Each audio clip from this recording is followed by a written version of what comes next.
허락하신 말씀 교독하겠습니다. 유대인은 표적을 구하고 헬라인은 지혜를 찾으나 우리는 십자가에 못 박힌 그리스도를 전하니 유대인에게는 꺼리기는 것이요 이방인에게는 미련한 것이로되 오직 부르심을 받은 자들에게는 유대인이나 헬라인이나 그리스도는 하나님의 능력이요 하나님의 지혜니라. 하나님의 어리석음이 사람보다 지혜롭고 하나님의 약하심이 사람보다. 형제들아, 너희를 부르심을 보라. 육체를 따라 지혜로운 자가 많지 아니하며 능한 자가 많지 아니하며 문벌 좋은 자가 많지 아니하도다.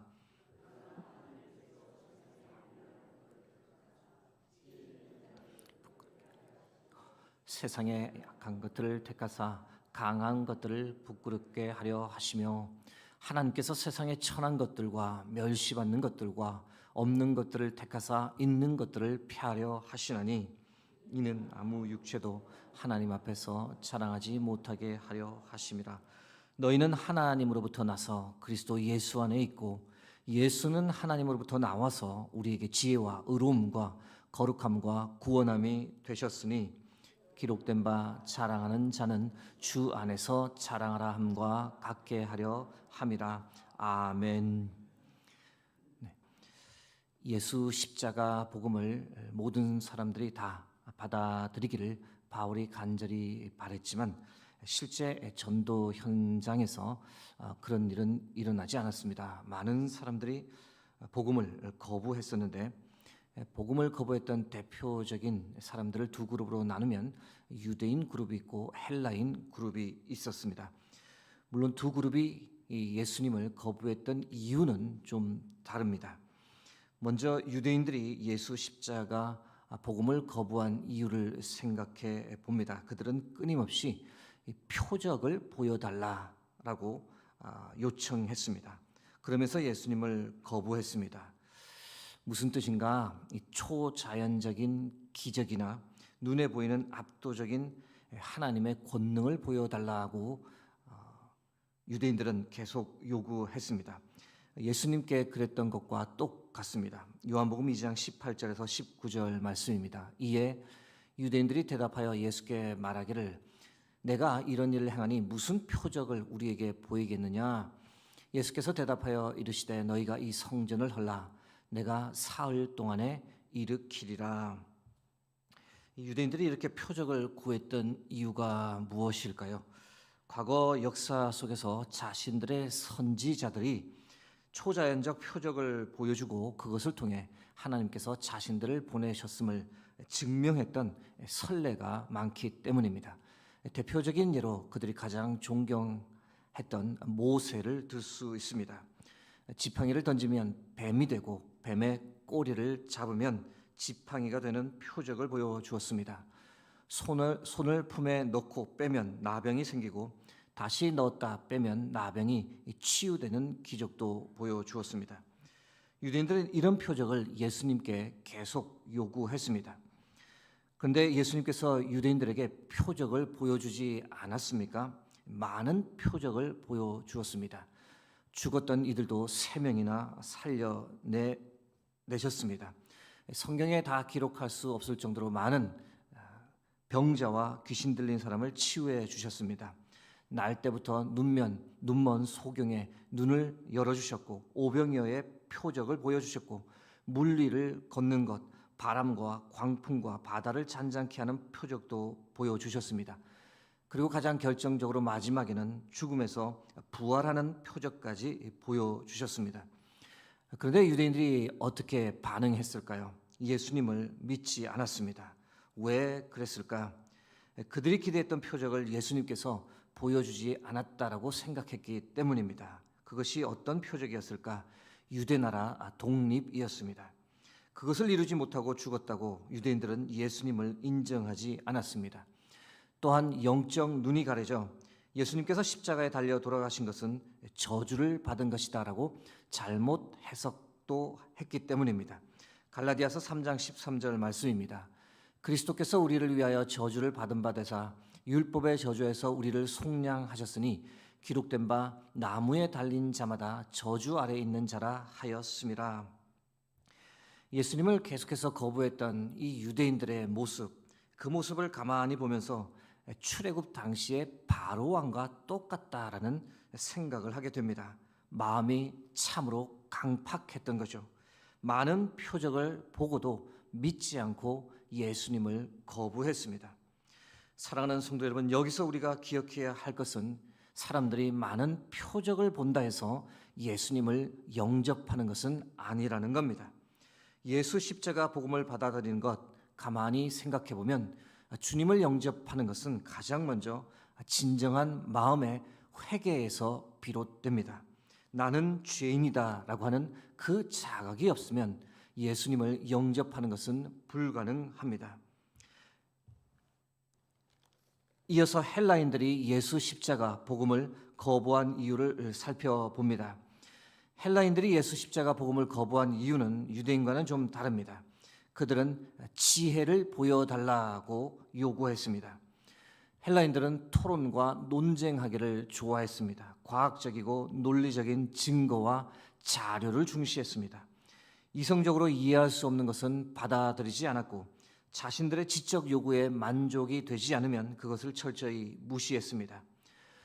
생각해보면 오늘날 지식인들이 복음을 받아들이지 못하는 것과 비슷한 이유입니다. 지식인들은 자신의 이성과 지성을 최고의 가치로 생각합니다. 신을 의지하는 사람을 나약하다라고 여깁니다. 당연히 복음을 전할 때 인간은 죄인이다라는 말을 거부합니다. 왜일까요? 착한 사람도 많다라고 말하는 것이죠. 더불어 내가 왜 죄인이냐? 나는 나름대로 법을 잘 준수하며 깨끗하게 살아왔다. 나는 내가 죄인이라고 생각하지 않는다라고 주장하며 회개의 자리까지 가지 못합니다. 나아가 예수님의 십자가 대속의 죽음도 거부합니다. 신적 존재가 어떻게 죽을 수 있냐? 어떻게 십자가 처형을 당한 사람이 인류 전체를 구원할 수 있는 것이냐? 말도 안 되는 소리라고 어리석은 말이라고 치부해 버립니다. 예수님의 부활에 관해서는 어떻게 생각할까요? 증거를 보여달라고 합니다. 그것을 어떻게 증명할 수 있냐고 반문합니다. 여기서 드는 생각은 그때나 오늘이나 예수님을 받아들이지 못하고 거부하는 이유나 현상은 거의 동일하다는 생각을 하게 됩니다. 그럼에도 불구하고 하나님은 역사 속에서 계속 일해 오셨습니다. 하나님께서 어떻게 일하셨을까? 예수 십자가 복음이 세계 곳곳에 전파되도록 하나님은 전도자들을 계속해서 세워 오셨습니다. 놀라운 것은 그들을 통해 선포되어진 복음을 참으로 많은 사람들이 받아들였고 전혀 복음을 받아들일 것 같지 않은 사람들이 오히려 복음을 받아들이는 역사가 늘 있어 왔습니다. 성경은 이들을 어떻게 표현할까? 하나님께서 태초부터 택하시고 부르시고 예정해 두신 사람들이라고 증거합니다. 그것을 오늘 고린도전서 말씀은 어떻게 표현할까요? 고린도전서 1장 27절에서 28절 말씀입니다. 그러나 하나님께서 세상에 미련한 것들을 택하사 지혜 있는 자들을 부끄럽게 하려 하시고 세상에 약한 것들을 택하사 강한 것들을 부끄럽게 하려 하시며 하나님께서 세상에 천한 것들과 멸시받는 것들과 없는 것들을 택하사 있는 것들을 패하려 하시나니. 세상적 관점에서 볼 때 미련하고 약하고 천하고 멸시받고 없는 사람들이 오히려 겸손하게 예수 생명의 복음을 받아들이고 하나님 주시는 구원과 영생의 선물, 그것과 함께 참된 자유와 하늘 평안을 누리는 것을 바울은 복음 현장에서 수없이 보았습니다. 그리고 그 현상을 오늘 고린도전서에 기록해 둡니다. 미련하고 약하고 천하고 멸시받고 없는 사람들, 영적인 면으로 볼 때 이런 사람들은 어떤 사람들일까? 자랑할 것이 없는 인생입니다. 마음이 가난한 사람들입니다. 누군가를 의지해야만 살 수 있는 사람들입니다. 그 반대의 사람들은 어떤 사람들일까요? 세상적으로 똑똑하고 권력과 부귀를 자랑하는 사람들입니다. 이 세상 삶이 전부라 생각하며 세상 삶에 만족하며 사는 이들입니다. 하나님을 딱히 필요로 하지 않는 인생들입니다. 그런데 이들 중 하나님은 누구를 택하셨습니까? 미련한 사람들, 약한 사람들, 천한 사람들, 멸시받는 사람들, 없는 사람을 택해 주셨습니다. 생각해 보면 예수님께서도 그러셨습니다. 예수님께서 늘 하셨던 말씀, 나는 의인을 부르러 온 것이 아니라 죄인을 부르러 왔노라. 그런 까닭에 예수님 주위에는 늘 죄인들, 가난한 사람들, 소외된 사람들, 장애인들, 아픈 사람들이 많았습니다. 미련하고 약하고 천하고 멸시받는 이들이 많았던 겁니다. 반대로 당시 잘 알려진 종교 지도자들, 권력자들, 있는 사람들은 예수님을 쉽게 받아들이지 못했고 오히려 예수님을 죽이는 일에 앞장섰습니다. 여러분, 하나님의 일하심은 항상 이렇게 역사 속에서 진행되어 왔습니다. 하나님께서 똑똑한 사람을 택하실까요? 아니면 부족해도 순종하는 사람을 택하실까요? 하나님은 자신의 행위나 능력을 자랑하는 사람을 택하지 않습니다. 반대로 자신은 참 부족하다, 연약하다라는 것을 인정하는 사람을 택하십니다. 자신의 계획과 뜻보다 하나님의 계획과 뜻을 의지하고자 하는 사람, 하나님의 전적인 은혜와 주권을 인정하는 사람을 하나님께서는 늘 불러 모으십니다. 외모나 세상적인 조건이 아니라 그 마음의 중심을 보시고 하나님께서 택하십니다. 마지막으로 고린도전서 1장 29절에서 31절 말씀을 봅니다. 이는 아무 육체도 하나님 앞에서 자랑하지 못하게 하려 하심이라. 너희는 하나님으로부터 나서 그리스도 예수 안에 있고 예수는 하나님으로부터 나와서 우리에게 지혜와 의로움과 거룩함과 구원함이 되셨으니 기록된 바 자랑하는 자는 주 안에서 자랑하라 함과 같게 하려 함이라. 사랑하는 성도 여러분, 우리가 예수 그리스도를 영접하게 된 것, 지금 이렇게 우리가 신앙생활 할 수 있게 된 것은 전적인 하나님의 은혜요, 하나님의 역사인 줄 믿습니다. 우리가 한 것은 하나도 없습니다. 그러므로 우리가 자랑할 것도 하나 없습니다. 생각해 보시기 바랍니다. 우리가 하나님께 나아간 것일까요? 아니면 하나님께서 우리에게 친히 찾아오신 것일까요?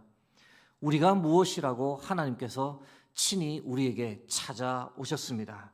아들을 이 땅에 보내주셨습니다.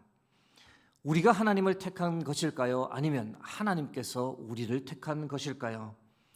보기에는 우리가 믿기로 작정하고 우리가 열심을 내어 교회를 다닌다 생각되어 우리가 하나님을 택한 것처럼 보이지만 그렇지 않습니다. 태초부터 우리를 부르시고 택하신 것, 우리가 하나님을 믿게 된 것, 성령을 우리에게 미리 보내주셔서 우리의 마음문을 열어주신 것, 모두 다 하나님의 일하심인 줄 믿습니다. 우리를 죄와 사망으로부터 구원해 주신 것은 어떻습니까? 우리가 구원받을 만한 어떤 행위를 한 것이 있습니까? 칭찬받을 만한 일을 한 것이 있습니까? 아무것도 없습니다. 우리의 인생은 죄투성이 뿐이었습니다. 연약하고 흠 많고 부족할 뿐이었습니다. 그럼에도 불구하고 우리를 찾아와 주셨고 구원해 주셨습니다. 하나님의 일방적인 사랑 때문입니다. 사랑하는 성도 여러분, 하나님께서 다 하셨습니다. 하나님께서 우리 같은 부족하고 연약하고 미련하고 천한 사람을 일방적으로 택해 주시고 구원해 주시고 하나님의 자녀 삼아 주셨습니다.